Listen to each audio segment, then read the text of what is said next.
What's up, guys? Welcome back to the Heat Vision podcast. My name is Javi, and with me I got Hector. It's just the two of us for this episode, and we want to say thank you guys for tuning in to another episode. And this episode we are going to be talking about the movie Get Out by Jordan Peele, which came out in 2017, written directed by Jordan Peele, the same guy from Key and Peele. Yep. Which I thought was crazy. When I heard that movie was coming out years ago, and I was like, what? From Key and Peele? Like, I remember watching that show when I was in middle school and shit. It was our current generation Chappelle show. Mm-hmm. You know what I mean? Where it's like a skit comedy show and stuff. So for this episode, guys, we're going to be talking about Get Out. We're kind of doing a little movie marathon type of thing before Nope comes out this weekend. So we're really looking forward to seeing Nope. The problem is that me and Hector both haven't seen Jordan Peele's two previous movies. Yep. We haven't seen Get Out. We haven't seen Us. And we were like, well, bro, we gotta watch these other movies before Nope comes out, bro, because Nope looks dope as fuck. And so we just finished watching Get Out, and this is the episode where we just kind of give our thoughts on it. And because this movie, I was gonna say this movie came out like 5 years ago. You know, spoilers. We still have to get used to though as saying that every episode just in case. I was getting to it. No, that's good. That's good. No, you're right. Yeah. But yeah, like every episode, you know, we talk spoilers just because we can't be bothered beating around the bush and being vague. We want to just convey our thoughts and stuff. Yeah, listen to us. Listen to us if you already seen the movie and you want like in depth, like what we thought about the movie you know and stuff like that. You know, I'm sure because the movie's 5 years old. Some of you guys have already seen it, and you're like, man, I don't need to hear y'all review. But this is more so like what our thoughts and what we thought about it and stuff. We understand we're a little late to the party, but you know, better late than never. Yeah. So this is the episode where we talk about Get Out. And before we get started, we want to remind you guys that you can listen to our podcast on SoundCloud, YouTube, Spotify, Apple Podcasts, and Google Podcasts. You can follow our socials at Heat Vision Podcast on TikTok, Instagram, Facebook, and Twitter. Yep, that's everything, man. So, all right. Oh, go on. Yeah, Get Out. What your thoughts? Man. I literally was like, Hector, what'd you think? And he was real quiet. I was like, I get it. He wants to record it. He wants to put everything on tape. Well, the microphones are on. So now that it's on, man, this movie was not what I expected, bro. No, definitely not what I expected. Because I do remember seeing the trailers. The trailers, right? Me too. And I told Hector, I was like, I don't really remember the trailer that much. The only thing I remember from the trailer is that scene, right? Is that scene where Daniel Kaluuya's face is like, where his eyes are really wide. Yeah, and he's like crying. And he's like, you just see the tears coming down. That's like a very like iconic scene in that shot, I should say, not a scene, but an iconic shot in the movie. And I feel like that's a shot that everyone generally saw when they saw the trailers and stuff. So I told him, like, that's as much as I know, though. That's as much as I remember from the trailer. For me, I knew from the trailer, and I think from other people, I knew that, like, kind of the premise where it's just a racist family. That's all I got. That's, you know what I mean? That's what I understood. So I thought this was going to be, like, not what I expected, because this movie there's some weird spiritual type of. There's definitely a level of like fantasy. Would you say? Like fiction. Well, sure. I mean, the movie's fiction, but I wouldn't say it's a level of not sci-fi, but like. No, I think your word was better. Spiritual. It's just so like deals weird with things, like hypnosis type stuff. Well, definitely, most definitely. I don't know what you would call that, but I thought my impression was going to be like just a murder, like a murderous family. I didn't think of this. Like, technically, kind of, I guess, is murder, kind of, right? Right. But it just goes into, like, it goes further. It just goes into, you know what I mean? A direction that you didn't think would go in. Right. So I thought that was really cool, man. I do want to say, before we start talking about the movie, I do want to say one thing. Yeah, go on. And that is that back when this movie came out, I remembered people trying to theorize what the movie was about. Oh. When the movie was coming out, like I don't think it had come out yet. And there were people who were making theories as to what the movie was going to be about. And then when the movie came out, there were people that were theorizing what was going on in this movie and shit like that. And I've heard a lot of weird theories about this this movie. A lot of people were saying that it was going to be a racist family that would Right, that's all I got. that was going to kill this dude and some other shit. I heard a theory that he's living in another dimension type of shit. What the fuck? And I was like, what? And so, it was a lot of crazy theories that I heard. Uh-huh. And so, because I had so many theories in my mind that I had heard 5 years ago when this movie was coming out, I was like going into this movie like, okay, so what is this really? And it was actually none of those. Like a lot of the theories that I heard, those were all false. None of them was anything like this movie. This movie went in a direction that it's very unique, like what you were mentioning before. Yeah, so I was telling Hector, we were just telling this before we hit record. I was telling him that one of the things that I loved about this movie, I love this movie. I mean, I guess spoiler, right? I love this movie. This movie's fucking great. I loved this movie from beginning to end. And I told Hector, I said, one of the things that I loved about this movie, this horror movie, is that I feel like at this state, horror movies now, the genre is so generic and stale because so much movies in that genre come out that they all feel the same and it all feels generic. Like every horror movie now relies on jump scares because jump scares need to happen in a horror movie. And it's like, not really. You're just cheap. You just don't know how to make people scared. I think in this movie there was only like one, right? One jump scare. There was maybe like the one. Where I want to say there was one, but there were a few other ones where you could tell like the music went, like you know what I mean. Yeah. But it wasn't like scary, like you know what I mean. Yeah. And so but there are other movies that just rely on jump scares because they don't know how to make the audience scared. So the cheap move is just play a piano. Just hit all the high keys until the hairs on your arm stand, and then just add something spooky on the screen at the same time, and just go, bam, and then that's the jump scare. A lot of horror movies do that. That's generic. On top of that, I feel like a lot of horror movies do a lot of generic tropes, like there's always a slasher movie, or a haunting movie, a haunted house, or paranormal activity shit. Yeah, it's facts. And the thing is that if you're a good director, you will take those, what we call generic tropes, and you do something with it, right?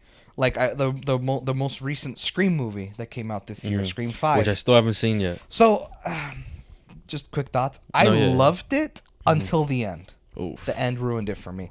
And that's all I'll say. But the rest of the movie was really good because it kind of modernized the slasher genre of the horror movie, right? And then I'm like, well, like the paranormal shit can get kind of boring because everyone does that. But if you're James Wan and you make the first two Conjuring movies, you can put a spin on it to where it's actually effective. You see what I mean? Yeah. So if you're a good director, you can take those generic tropes and do something with it where it feels unique and it feels new, and you still have the audience intrigued.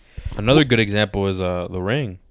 Well, yeah. Well, you know what I mean? Like as far as haunting and like shit like that, The Ring was a good one, but that one came out a long time ago. That came out a while ago. Yeah. So what I liked about Get Out is that Jordan Peele decided not to do any generic horror tropes. Instead, kind of went on his own direction. Yep. And that's what I told Hector, is that I love when horror movies go in a direction that you don't expect. What is this movie? Is it a haunting movie? Is it a slasher movie? It's none of the above. It's its own thing. And I told Hector that as I was watching this movie, I made a lot of connections to another horror movie that I saw last year that he hasn't seen, and it's called Midsummer. And Midsummer, I think, came out before the pandemic, I assume. I think it was 2019. And I remember watching trailers for it, and it was like weird. It was like Get Out when I saw the trailer. It was like, that's weird. I didn't get anything from the trailer. I don't know what the movie's about, so I guess I'll have to go see it. And I never saw it when it came out in theaters, so I ended up watching it last year with a friend, and it was very much like Get Out. It goes in a direction that's weird. I will say, though, Midsummer is weirder than Get Out. Okay. And I told that, I said that to Hector, and so, but that's all I'll say. I want you to experience it for yourself. You're going to be like, what the fuck? But Get Out is kind of like that movie. I feel like Jordan Peele took this movie in a direction where it's unique, it's new. It's not a usual horror genre trope that's been going on for decades. It's not like something that's so common. It's so like unique in its execution. It just goes in a direction where you're like, I didn't expect that. And then it keeps going into all these different directions, and it just builds and builds, and you're like, we went from the beginning of the movie, we're watching the movie, and we're like, okay, so like, is his family racist, or are they like, they're kind of weird and shady, and all the servants, the butlers, the maids and shit are acting weird, and then by the end of the movie, we're like, how the fuck did we get here? Like, this shit went from 0 to 100 in what feels like 5 minutes, but it's an hour and 40 long movie. Yeah, it didn't feel like that. It didn't feel long at all, man. It felt well paced. It was a very well paced movie, I felt. But I like movies. I like horror movies. If anything, I argue low key, it kind of felt everything. The movie felt fast for me. Yeah. You know what I mean? That's what it felt like for me. And I'm not saying the pacing was fast. I'm just saying for some reason it didn't feel long, right? That's what I'm trying to say. And I wouldn't mind if it was longer. I'm gonna be honest. I wouldn't mind to see a little bit more or whatnot. But but the way it played out, it was great. Yeah. So there was one of those movies where like you watch it, you start watching it from the beginning. You're like, okay, let's see where this movie goes. And then by the time the credits are rolling, you're just like, how the fuck did we get here? Yeah. And that's exactly how I felt with Get Out, in my personal opinion, which is what I loved. No, yeah, it was like kind of like a breath of fresh air, man. Yeah, man, it was cool. It was cool, and honestly, it makes me the excited. fact, and we've never seen it, and this came out in 2017. I know, man. bro. I know. I try to make it a thing where I try to go see every new movie that comes out that I can and stuff like that. So yes, well, my reasoning for not seeing it at the time is because in 2017 I wasn't really a movie junkie yet, like at that time, right? But I know you always love movies, man. Yeah. You know what I mean? So how come you never saw it? You just never had time? You forgot about it? Oh, excuse me. I don't know. It probably just slipped by, bro. It's one of those movies that just like, because I try to go see a new movie every weekend if I can. Right. You know what I mean? If I find the time. And a lot of times, maybe it's one of those things where like every weekend, I had something to do, whether it was like hanging out with friends or doing a family thing that, you know, you wait long enough and the movie's not in theaters anymore. And it's like, well, I guess I'll just watch it at home, right? Rent it, buy it on DVD or rent it or something. And I just never got around to it, I guess. And just when you procrastinate something, you just kind of, out of sight, out of mind, you kind of forget about it. And you know what I mean? So, yeah, and same thing happened with Us. And, you know, I wanted to go see. I remember I made it a mission. I was like, I want to go see this movie, and then like it just kind of like never came around. I was like, fuck. Yeah. And now the third one is coming out. And you're like, all right, now like this one has to like happen.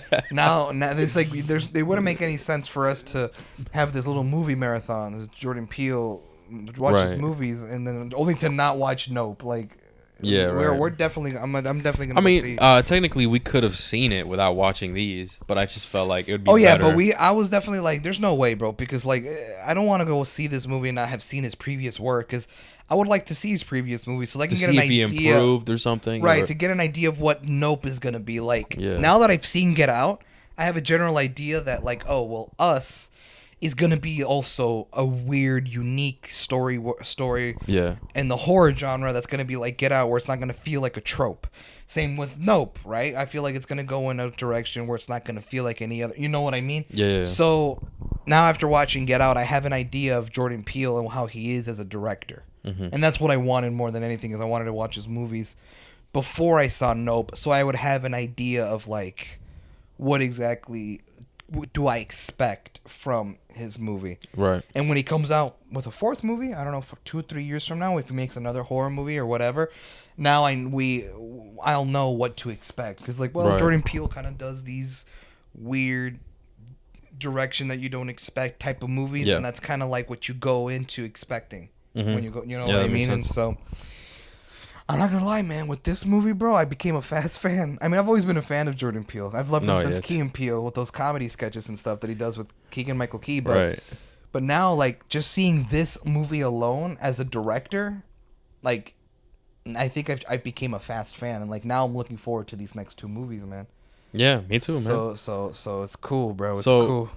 But yeah, let's we're not gonna take too much time. Let's do like a little rundown of what's the situation going on here. So okay. So basically, the movie starts. We're introduced to Daniel Kaluuya's character, and he plays Chris. Now Daniel Kaluuya's character has a girlfriend.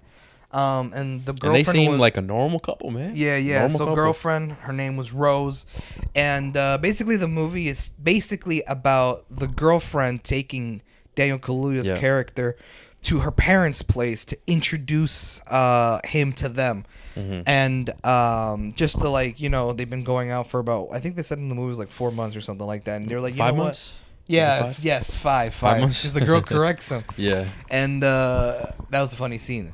And so that's basically what the movie's about, and that's what the gist that you get watching the first act of the movie. And you're like, okay, so like obviously this being a horror movie, this is worth like something's gonna happen in this house or something's gonna happen here. So we're like bracing ourselves watching. We're like trying to like, all right, so like what?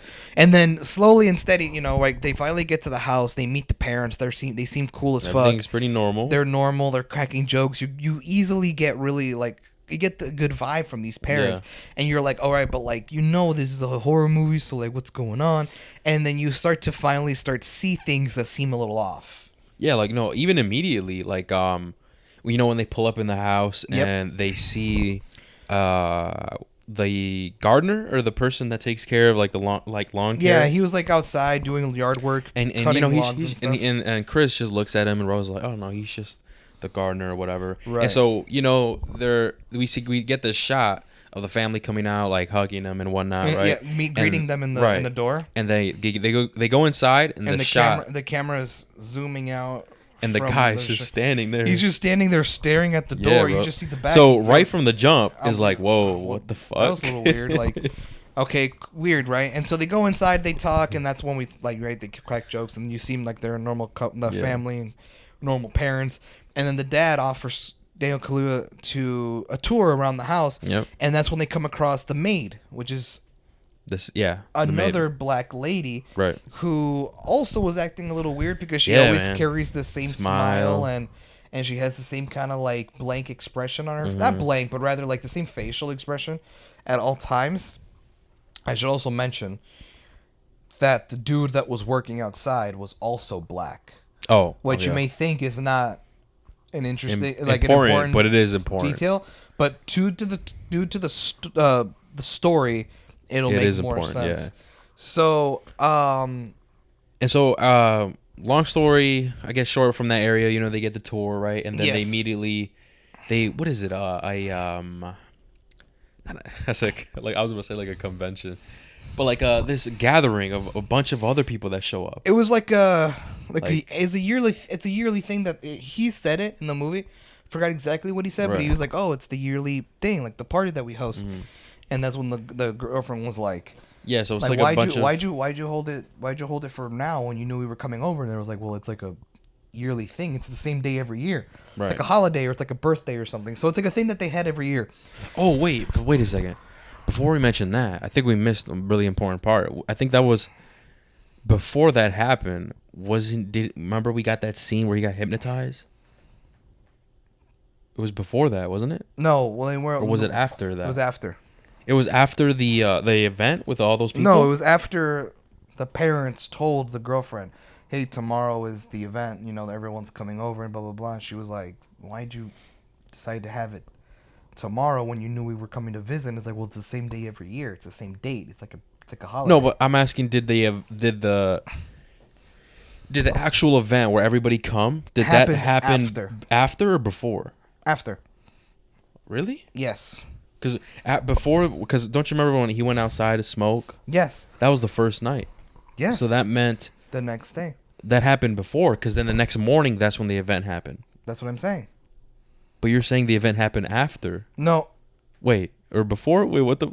It happened after the hypnosis part. Yeah, I'm tweaking. But well, let's talk about that. That was pretty interesting. Well, yeah. So remember, Loki was kind of creepy. He wakes up. He wakes up in the middle of the night because so Daniel Kaluuya's character is a smoker, and the girlfriend restricted him from smoking any cigarettes and stuff. He's trying to quit, so he goes outside to try to have a smoke. And as he's outside, he's like kind of looking around. By the way, this house is like in the middle of the woods. It's like in the middle of nowhere. Right. It's not like a house that's on a block next to neighbors. Yeah. It's in the middle of the woods.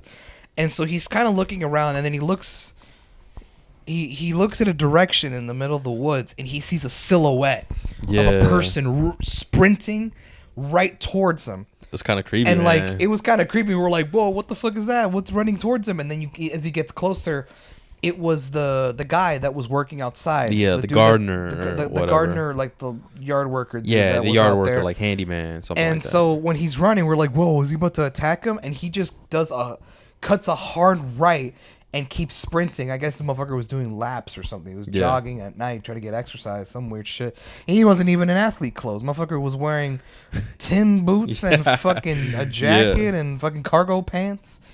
And then the guy turns around, Daniel Kaluuya, right? He's like, what the fuck was that about? He turns around and the maid lady is like standing looking at him through the window. Yeah, that was pretty creepy and too. She's like, has that same expression. You're like, what the fuck's going on? There's something up with these two. And so he kind of loses his urge to smoke, and he's like, fuck this. And he just goes back inside, and that's when he runs into the mom. And the mom is, he's like, oh, like, it's hard, like, it's I thought you were going to quit smoking. And he's just kind of like she caught me, damn it, right, whatever. And so she's like, come have a seat.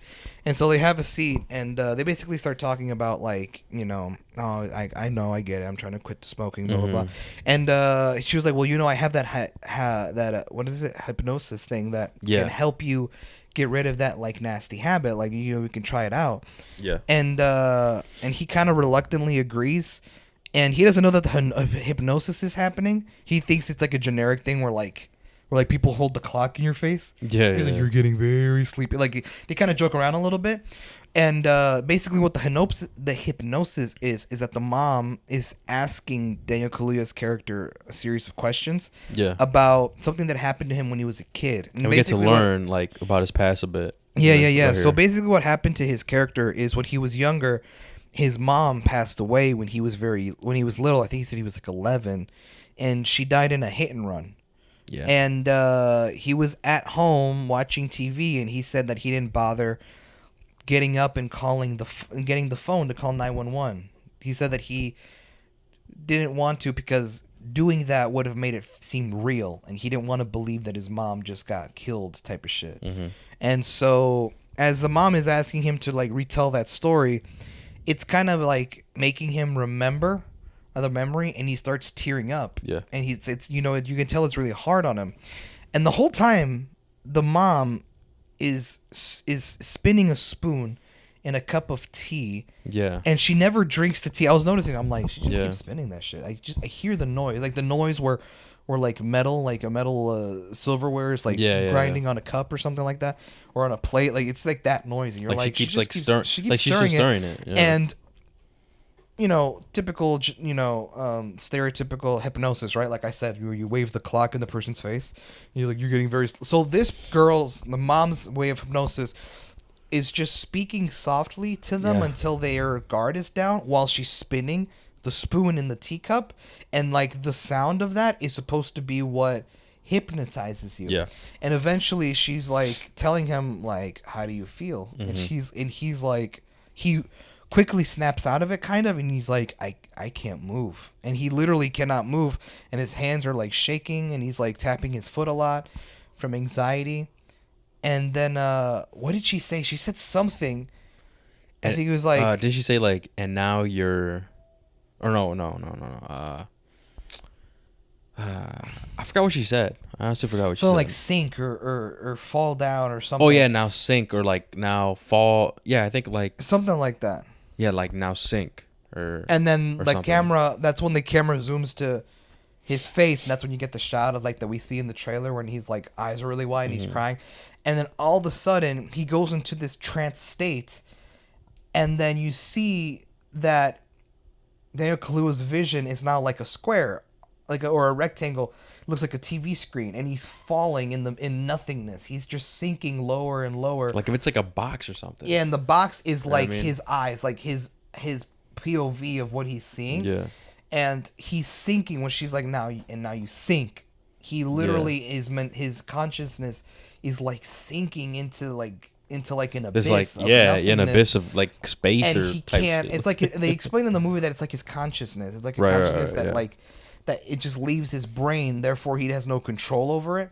And so he's sinking into this consciousness. He sees the rectangle screen, the POV of him, and the mom is just kind of staring at him, and he's like, what the fuck? He's trying to scream. You could see he's screaming, but you can't hear nothing. It's just quiet. Like, it's mute. Like, it's just this abyss. There's no sound or whatever. And the next shot is him waking up in bed. Yep. And Hector was like, "Oh shit, what the fuck? Was that a dream? It was all real? It wasn't real?" And I was like, "No, bro, look, he's wearing the same clothes. Yeah, he was wearing the same from clothes. last night. Because when he woke up in the middle of the night, he couldn't sleep when he went to go to smoke. He was shirtless. Yeah. He didn't have a shirt when he was in bed. He wakes up the next morning in the same hoodie and shirt when he was in that trance." So like, nah, man, all that shit fucking happened. That was a real thing. Yeah, but he thought because of that, it was like a dream. It was a dream, but we were like, nah, man, it was real, bro. So we knew that hypnosis shit happened for real. And we're like, okay, interesting. And then it leads to that event, where all these people come, and so but before that, they were all like family members, or they were just people man. In a committee. I don't know, some like shit. That. And so, but before that, he goes outside, because with his he's taking pictures or whatever, and he ends up talking with that gardener. Yes, and he was kind of acting weird, man. He was like smiling, talking because he's like, we didn't really like properly meet, and so he's like, my name's Chris, and the dude is very off and eerie, and has like a weird look on his face, kind of like what the maid had, and he was basically saying like, oh, like I hope you're enjoying your stay, and you're a very lucky man to have Rose. She's very lovely, isn't she? Blah, blah, blah. Stuff like that. And he was just kind of like, and he ends up apologizing too for last night. Remember? He's like, "Oh, sorry if I scared you for my exercise." Yeah. He was. Yeah, yeah. He had apologized. So that kind of hinted to Chris like, "Yo, that shit was real." You know what I mean? Yeah. That was no dream. That shit was crazy. And so, very eerie conversation. So he just drops that and just leaves. And so then everyone else, like a big committee type of thing pulls through, and he's having conversations with everyone, and with all these white people. And every single conversation is something that involves black people. Yeah. Right. Yeah. So one person tells him like, "Oh, like black is back in fashion," type of shit, weird thing, and the other person was like. Another person was like, "Oh, you're into golf, like It's like, man, I used to be a good golfer." Blah blah blah. Hey, and I know Tiger. Like he was I know Tiger though. Yeah, like he was talking about Tiger Woods, but he said Tiger, and you actually pointed that out. I didn't notice that. Bro, you were like, "Bro, that. Did you hear what he said?" I was like, "What? He just said Tiger." He's like, "No, he said Tiger." He's like, "I know." I was like, "No Tiger. Way." He said it with an accent. Yeah. What a weirdo. No, and then it's cringe. And then the other one was with the lady. Remember that lady was like filling up on him? Was feeling up on his muscles and shit.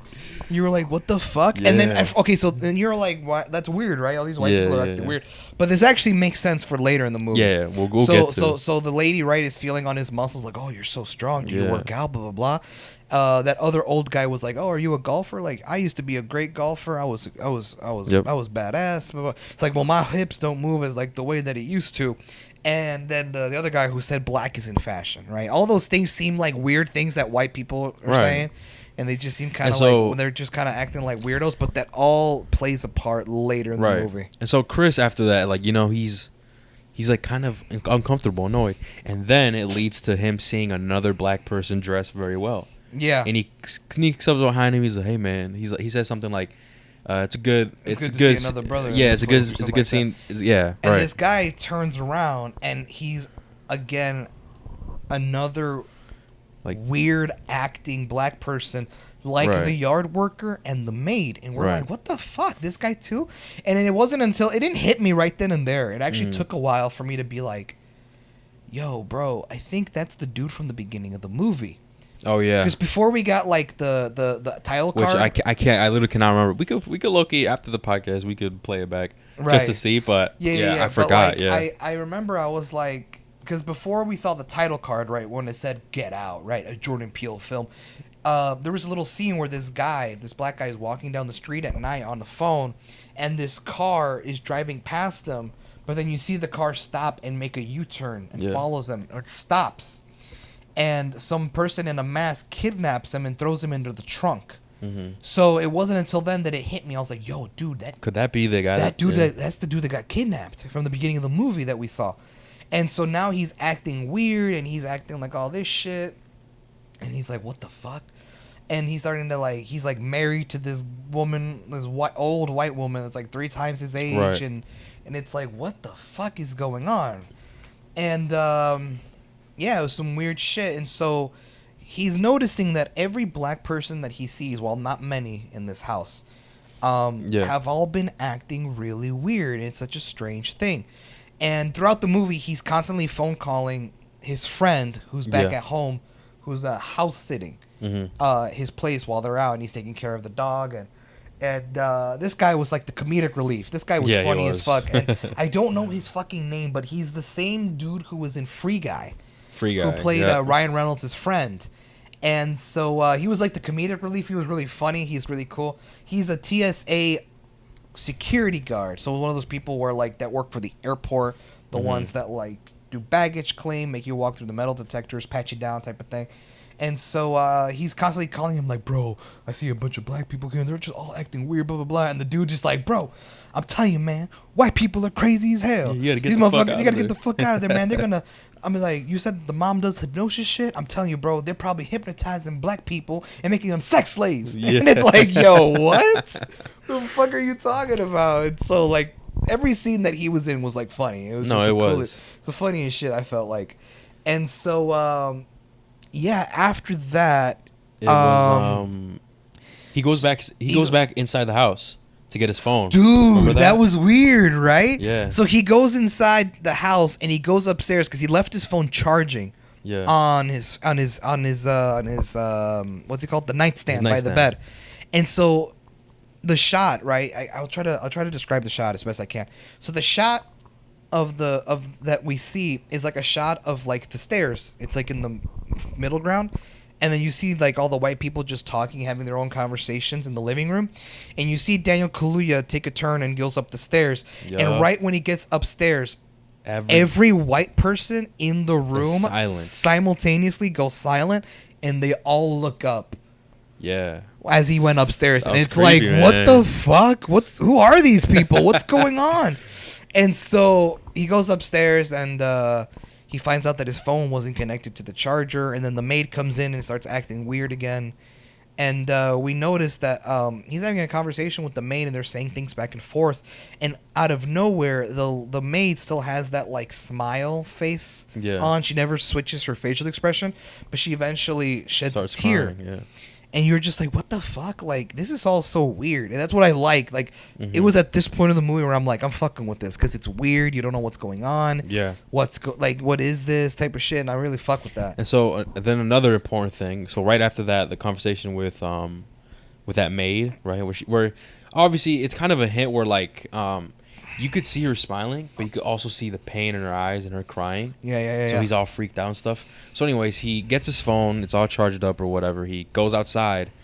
And then out of nowhere, there's a group of people there. And there was this man that asks him, he asks him, like, hey, Chris, is like, as an African American, do you think that there is disadvantages or advantages or whatever, right? Didn't he say something like that? Something like that. It's something along the lines. He just asks him a question because he's black. Right. And about his opinion about what's it like being a black man. And he looks at the dude that we got earlier, the guy that was kidnapped, that we then see at this party, who's now like married to that old woman. He's acting weird. He's dressed like a white golfer type shit. I don't know. I don't know. Yeah. He was dressed like some white looking shit.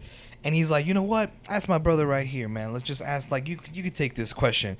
And the guy starts talking, well, and he's just talking like this. No, he says, oh, as my experience as an African American, right? Yeah, right. He's like talking he's like, it's been good or something like that. And then Chris, he like makes a face. He's like, man, what the fuck is this guy talking about? Yeah. And so he pulls out his phone and he tries to sneak a picture. This is the worst, crazy. So this is when he tries to sneak a picture. He tries to take a picture of the guy who's talking, and I'm like, and at first I was almost like, I almost got kind of, I almost call it a flaw. Why do you say that? In the movie, because I was like, what are you trying to do? Are you trying to record him? Trying to take a picture? Like, that's not conspicuous. Like, you're blatantly, your phone is like, he's trying to be like his like he has his hand on his phone and it's like by his hip and he's like tilting the camera to him, and it's like, you're not being sneaky at all. Come on, bro. But then there's a reason why, right? So he takes the picture, doesn't realize that the flash is on. So when he takes the picture, the flash just goes and flashes.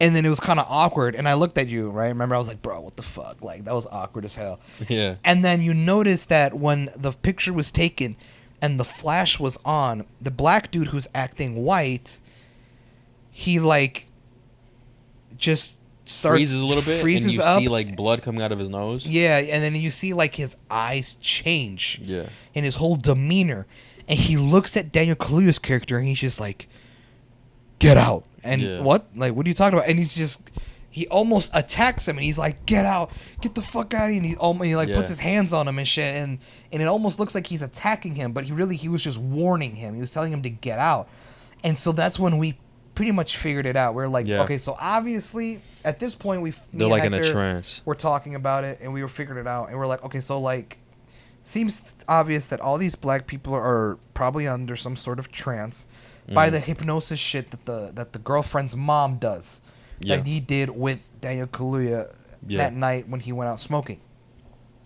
And I guess when the flash of the camera flashed him, that's what snaps them out of the trance. Mm-hmm.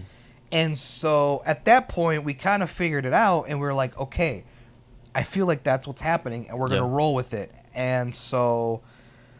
after that... Chris...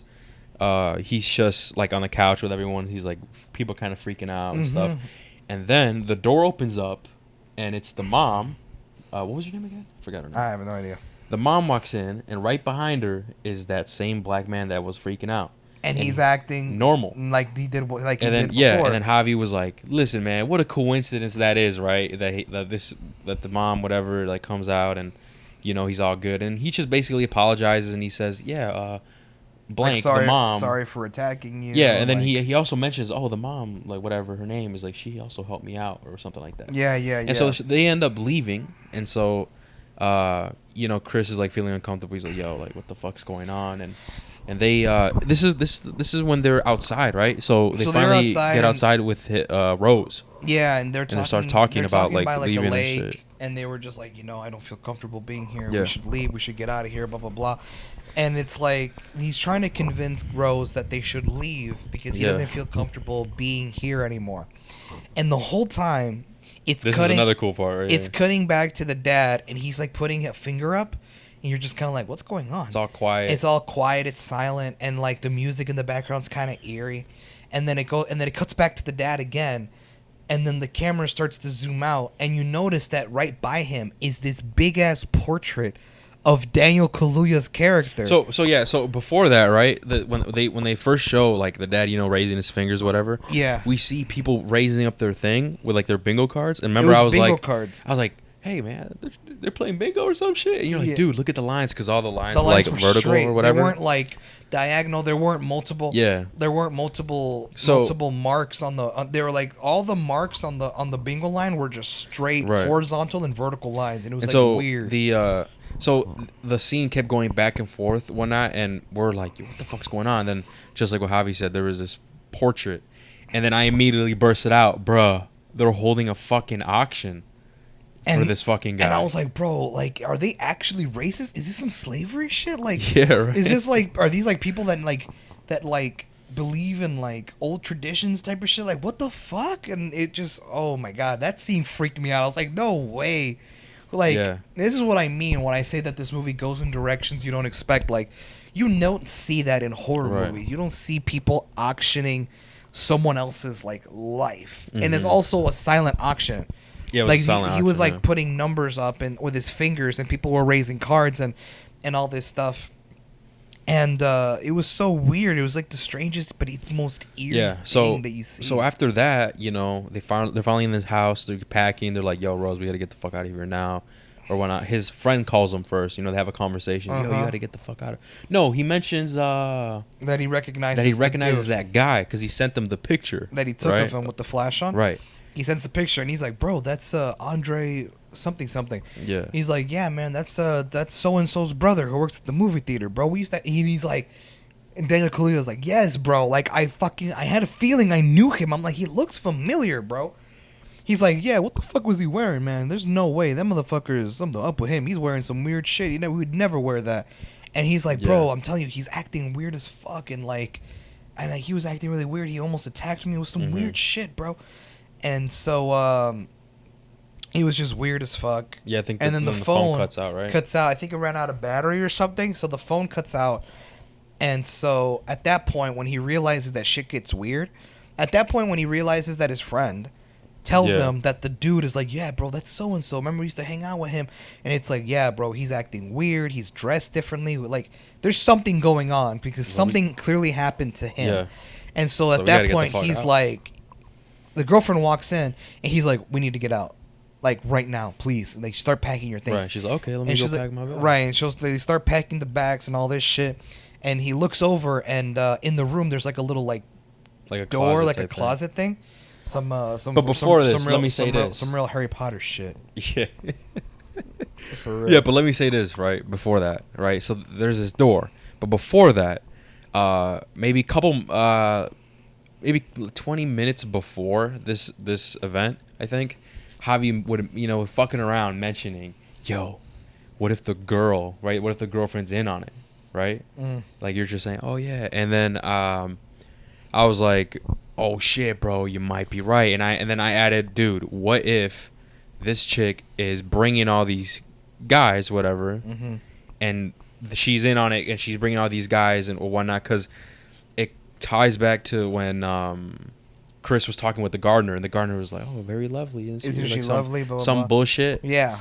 And so I was like, dude, that could be it, right? And so once he opens his door, there's this box, right? He checks out this box, and there's a bunch of pictures of Rose in these pictures, it's Rose and every single person that's I guess in a trance, right? And every person that she's ever been with. Yeah. And they were all black guys. Yeah, and it was. And so she looks through, and he looked through all the picture, and it's like one black guy after another, after another, after another, and then he gets to one picture, and it's the black guy who was the yard worker. Yeah. And you're like, no fucking way, that's wild. And then the next picture after that is the fucking maid shit, yeah. and she's all cuddled up with Rose, and you're like, no, this bitch is in on it, and like, bro, there's no one you can trust. This whole family is fucked.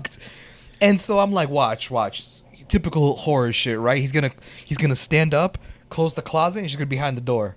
And she wasn't. It was like, okay, cool. At least they didn't try to do a cheap jump scare. She was just kind of like, hey, are you ready to go? And I thought he was gonna confront her. Yeah. But like, he was just playing along, and he's like, would you? No, I would have confronted her shit. No, you'd be like, explain this. Get me the fuck out. How many dicks you had in, you bitch? How dare you fuck this bitch without me? Oh my god. No, yeah, that was smart though. That was smart though for not saying shit. Bro, I would have been like, dude, I'm not gonna lie, I would have been scared as fuck, bro. Bro, imagine like the person that you've been with, that like you've been dating and shit, was all ploy. Fuck. That's crazy, bro. And so crazy shit. So he starts freaking out. He's like, "Hey, you got the keys?" And remember Rose, the whole Rose bit where she can't find the keys inside her bag and shit. I can't find the keys. And they all go down to the living room. Yeah, you got this. Yeah. And the brother, I forgot to mention there was a brother, but he's not that important. Oh yeah. But the brother is like blocking the door, and he has what is it? What do you call that fucking sport again? Lacrosse. Lacrosse. He has a lacrosse stick.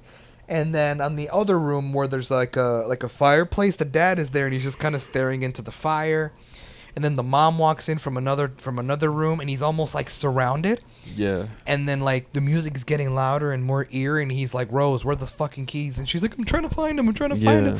And then like the music gets louder, and then the brother, the mom, and the father get closer, and he's like, "Rose, get the fucking he's like yelling, bro." And he's like, "Get the fucking keys right now!" Like, blah blah blah. And she just like rummages, and then pulls out the keys in her finger, calm as can be, and she's like, "Babe, you know I can't give you these." And I was like, God damn it. Shit. They're all in on it. Fuck, we're fucked. What the fuck? Yeah. This is the fucking Manson family shit, bro. What the fuck? It's the family from American Horror Story, motherfucker. No way.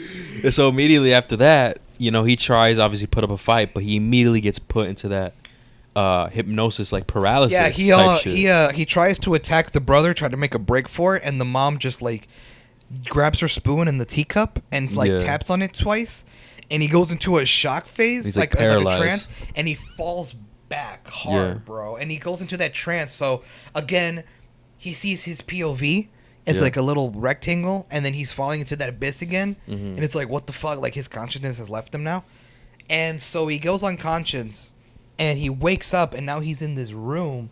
and he's like strapped to like a chair, and he's in this like weird looking room, and there's like a little vintage TV in the front that plays these videos, and one of the videos that plays is like this old guy, and I forget what he was saying. He was saying some weird shit. He was just explaining, like I said, oh, if you're seeing this, you might be confused or whatever. And he just and he was like, and he just explains what's happening to where like he is what's it called? That together they could be like something great. Yeah, meaning with their physical genetics plus the white person's mind or whatever, could be like a great power type of bullshit. Yeah, which then brings us back to why those white people were complimenting Daniel Kaluuya so much. Yep. You know, the golfer guy was like, "Oh, my hips weren't like it used to," but man, you have a great physique, you know, for golf. Yeah. Like, so that's one thing, right? The guy, the woman who was feeling on her muscles, right? Blah blah blah. The other guy was just saying that black was fashionable. I guess he just wanted to, be black. I guess, I don't know. And then the guy ends the video, and he like has a family with him, and you realize it's younger versions of the dad, the hypnosis mom, and the two little kids, the twins, are the brother and the sister. And then the maid was this other white chick, so you just imagine there was just some other maid that worked at the time. And you're like, bro, like this is something that's been going on for generations. You feel something that's been going on for decades, and it's like, what the fuck? And then,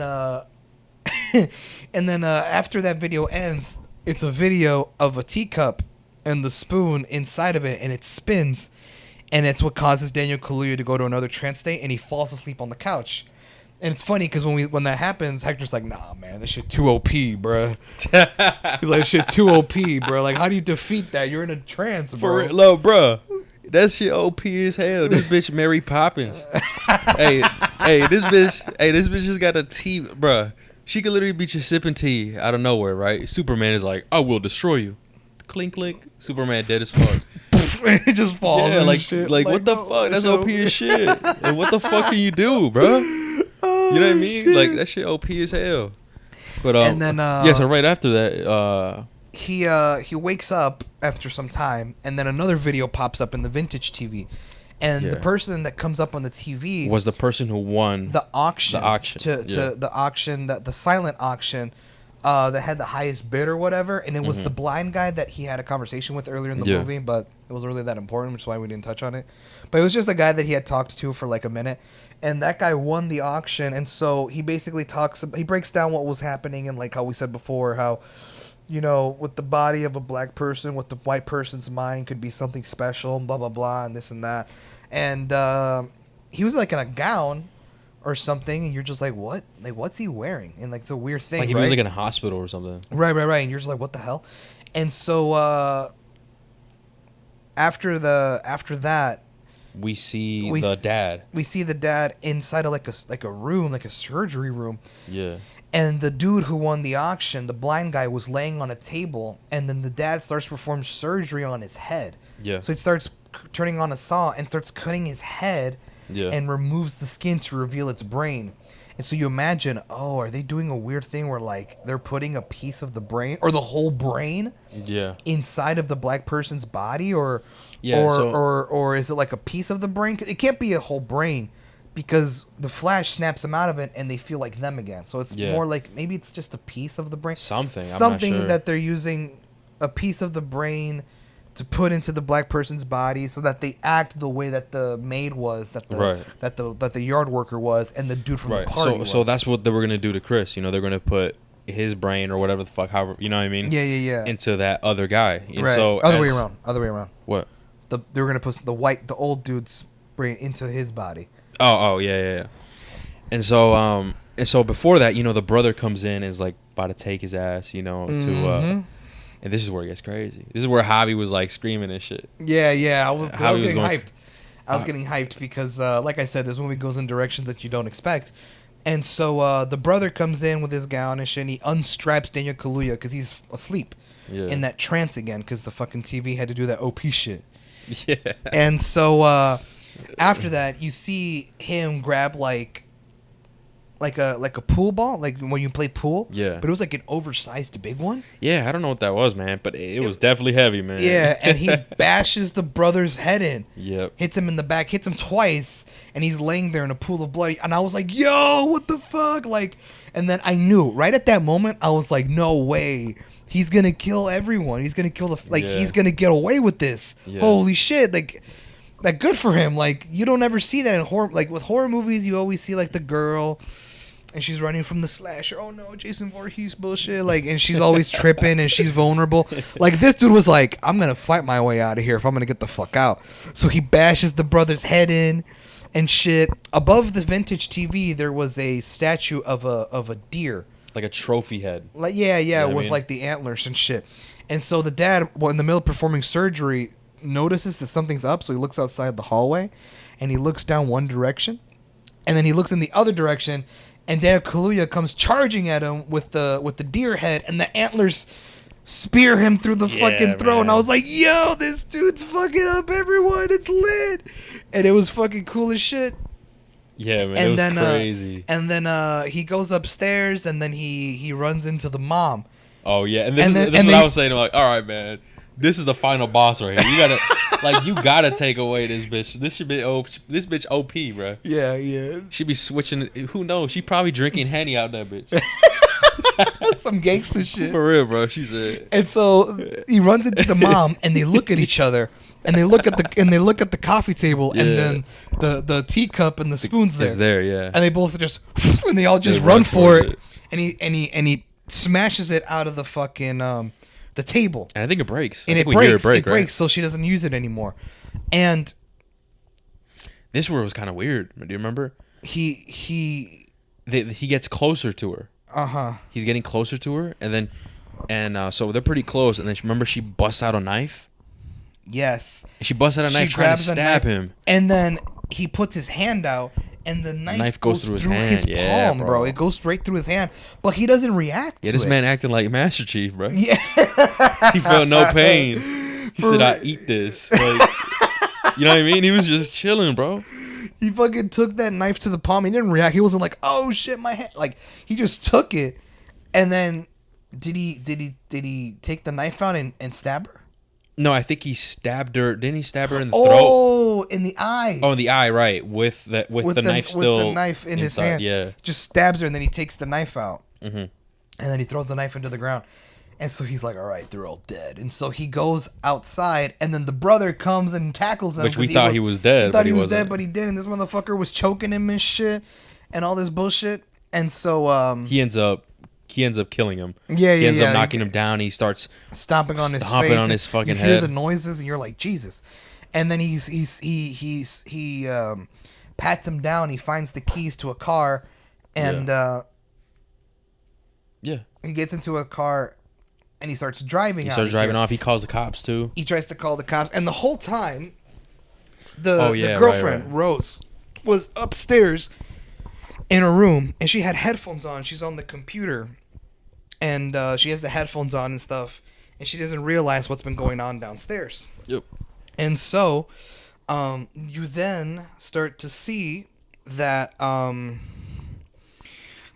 the wall behind her are pictures of all her victims, all those people that she was with and shit. It was a really like eerie scene. Like, it was eerie shot. I'm like, God damn, that's just like crazy. All of her victims. And so Daniel Kaluuya gets into a car, starts driving off, and it's like, yo, he's getting away, it's lit.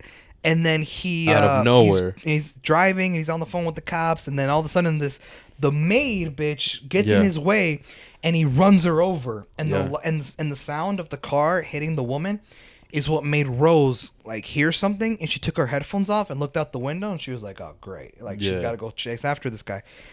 And Daniel Kaluuya almost drives off, but then he remembers about how he didn't do anything when his mom died. How he didn't bother calling 911. He decided to just stand by and do nothing, and how he felt bad. And he's like, "No, not this time." So he tries to make up for it, try to redeem himself, type of thing. So he goes after the maid, who's like knocked out, and and puts her in the passenger seat. Right. And he gets in the car and he starts driving while Rose comes out with a rifle, some Red Dead shit. Yeah. And this bitch starts shooting and stuff. Or no, she didn't shoot yet because he was. It was the same rifle Arthur Morgan used. That's what I'm saying, bro. Arthur Morgan and shit. That was probably a great grandfather, bro. What do you mean? It was probably his actual rifle. For real, man. But yeah, she's about to shoot, but like she doesn't. He drives off and shit, and then while he's driving and shit, he's on the phone with I think he was on the phone again with the police or some shit, and then you realize that. Oh no! But before, right? But like when she has the rifle out, she puts it down. She's like, "Grandma."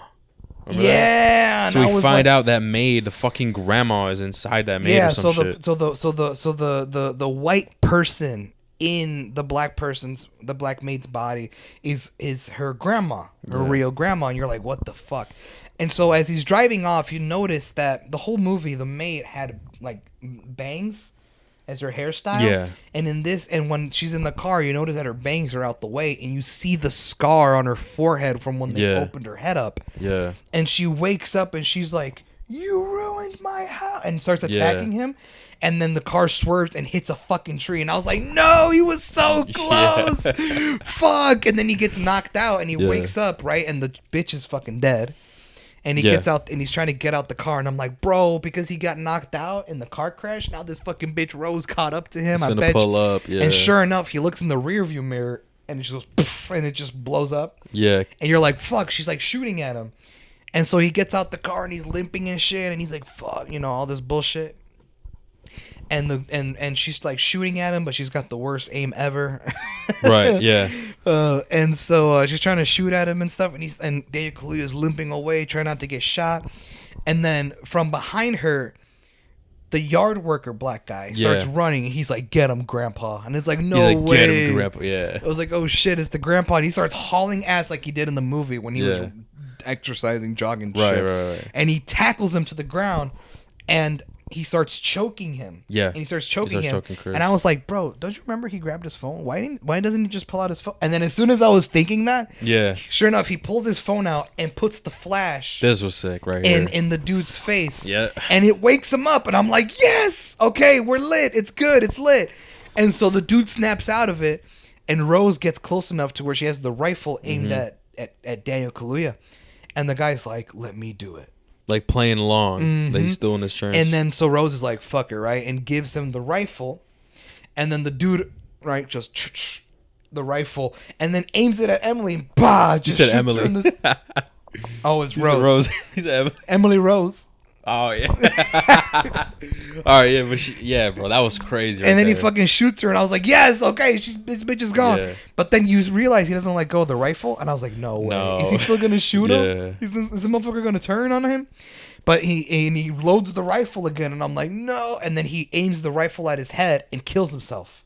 Yeah, bro, which was crazy. I was like, oh, shit. And so now he's like the only survivor. Daniel Kaluuya is just on the ground. Everyone's dead and shit.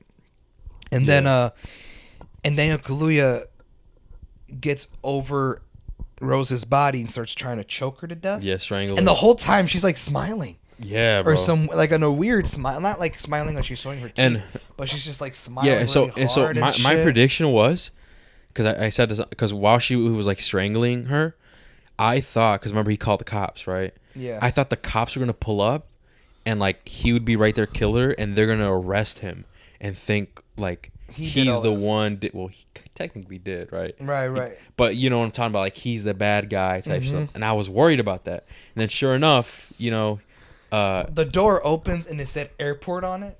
Yeah, the fucking cops came. That's what I thought, right? Like a police car. And then you thought, oh my gosh, what if it's the cop that they got pulled over from? Remember earlier in the movie, something like that. Yeah. But no, then go on. Then you said. And so the door opens and it said airport on it, and I was like, airport. I was like, no way. And it's his fucking buddy, the TSA security guard guy. Yeah. And it's like, what the fuck? No, we're good. But yeah, go on. And it was like, what the fuck? And so it was the friend, and he comes over to the rescue, and he's like, Chris, holy shit, I thought you were dead. And so Chris stops strangling Emily and just kind of leaves her there to bleed out. Yeah. And he gets in the car, and he's like, "How'd you find me?" Yeah. That shit was. He funny was as like, hell, bro. "Bro, I am T.S. motherfucking A." Yeah. He's like, "I know my shit." Blah blah blah. He's like, I ain't gonna let my friend. I ain't gonna let those white people turn my friend into some sex slave, or I don't know. Yeah, This something motherfucker funny, was man. funny as shit, bro. I was like, and he was making this joke like after everything he's watching, and fucking Chris is just like all serious, like in the fucking seat. Like it was funny, but still, man. yeah. And so the car that was goes. crazy. The car turns around. They drive off. Yeah, man. Chris is saved. The friend comes picks him up. Emily's left there to bleed out. Rose. Rose. I don't know why I keep saying that shit. No, it's cool because with remember Wanda? When I would say Wanda, I would say WandaVision. Do you remember that when the Yeah. multiverse? I kept calling her. Oh yeah, WandaVision. Like it just rolls off the tongue, huh? Like just like WandaVision. Like that could be low-key a name right there, man. Fuck it. Anyways, I'm gonna name my kid that. WandaVision. Oh shit. You're gonna call you probably call your kid Rick Grimes Rick, or some shit. Rick Arthur Morgan. Rick Arthur Morgan. It's all one word, no spaces. No, Rick. Wait, no, it's gonna be Rick Peter Parker Morgan. You come up with a name with all your favorite characters. It's a long ass name. It's like a Hawaiian name, bro. That bitch goes 5 pages long.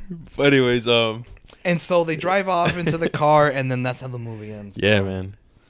And I was like, wow, this fucking movie was wild, bro. Holy shit.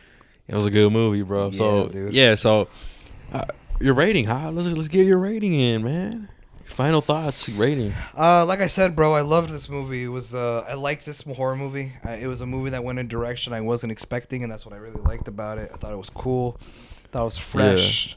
Yeah. I can't wait to watch Jordan Peele's next movies. I'm really looking forward to it based on this one. I thought Daniel Kaluuya did a really good job in this movie. He's always been a good actor, so he's always good in what he's in. Yeah. He's gonna be in Nope. Right. So I'm excited to see him in Nope. That's gonna be cool as fuck. And yeah, man, I thought this movie was cool. Everyone's acting was good. The story was good. I liked how it went in directions that you weren't expecting. Yeah. I like how you were intrigued the whole time, kind of thing. I liked how this movie wasn't so weird it got confusing. Like you were easily able to follow along with what was going on, and that's what I really liked about it. And so you rating? I gotta say it's like a 9, bro. Yeah, I okay. got a solid 9, man. I thought you were gonna go for a 10. Honestly. No. I mean, I don't have any flaws with the movie. That's the thing. But like, as much as I really loved this movie, it never really it doesn't give me the urge to give it a 10. It didn't really like hit me like whoa. You know what I mean? Yeah, other movies I've given 10s to. But because it's still a really good movie with not really any flaws, and on top of that, it's a horror movie. Yeah. That I felt was done right, which is rare. You don't ever see that with horror movies. Yeah. That I was like, you know what? I feel like for me, it gets a 9, man. A 9 out of 10. Yeah, bro. Everything you said, man. I agree. And I was actually, I was thinking, because I was thinking you were gonna give it a 10. Yeah. But yeah, for me, it's a 9 as well, bro. It was a really good movie, man. It was a really, really good movie, and I'm actually really hyped to see the next one. Yeah, bro. And then Nope. Yeah, and that's this weekend. Holy shit! So it already came up fast. So I'm really excited to see that, and so we're pretty much done, man. That should wrap it up, man. Yeah, man. That's our review of our thoughts on Get Out, in-depth review. Yep. We both give it 9 out of 10. We recommend y'all watch it, man. Yeah, definitely. And so once again, man. Until next time. Thank you guys so much for listening, and remember, don't let your past haunt you. Take it easy, guys. See you.